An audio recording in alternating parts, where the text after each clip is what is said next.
বহুদিনের পর আমার একটা বৃষ্টির ওয়েদার আছে, তাই সকাল সকাল বানিয়ে ফেললাম মুগ ডালের পুরি।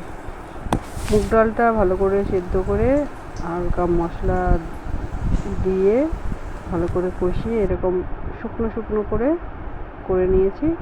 তারপরে ময়দা মেখে লেচি কেটে তার মধ্যে ডালের পুরটা ভরে গরম তেলে ছেড়ে দিলাম।